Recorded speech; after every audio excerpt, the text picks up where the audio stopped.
कुठलाही विरोधक कधीही कुठलाही अर्थसंकल्प हा अतिशय चांगला आहे असं सांगितल्याचं मला उदाहरण द्या. काही ना काहीतरी ते आपल्याला सांगत राहते. तुमचंही राज्य होतं, मग काय नाही केलं तुम्ही?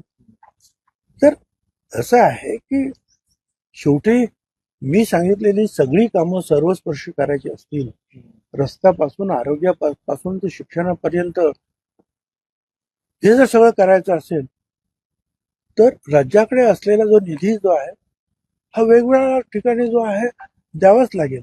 सगळंच बंद करून एकाच विषयावर लक्ष केंद्रित करता येणार नाही किंवा पैसा खर्च करता येणार नाही. परंतु ही मोठी सोय आहे. 2 लाख रुपयापर्यंत जे आहे कर्जमाफी. तेच विचारत कर्जमाफी कधी करणार? कर्जमाफी केली, कर्जमाफी. आता बोला.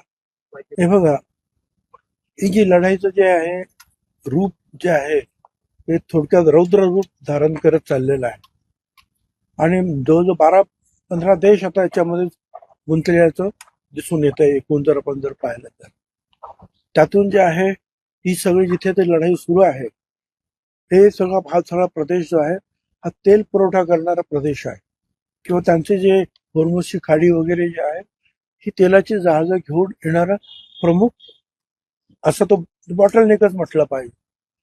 आता या सगळ्या ठिकाणी अडचणी निर्माण झाल्यामुळे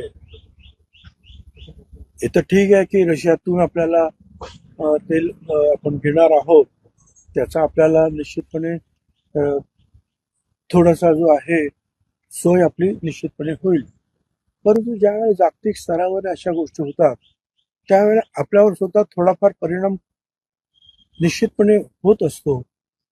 तो त्याचा परिणाम गोरगरिबांना अधिक जाणवणार नाही याची काळजी मात्र सरकार घेईल. हे आहे गोकुळचं श्रीखंड. अगदी जिभेवर रेंगाळणार. जिभेवरच नाही तर मनावरही रेंगाळणार. गोकुळ श्रीखंड, मनावर रेंगाळणार.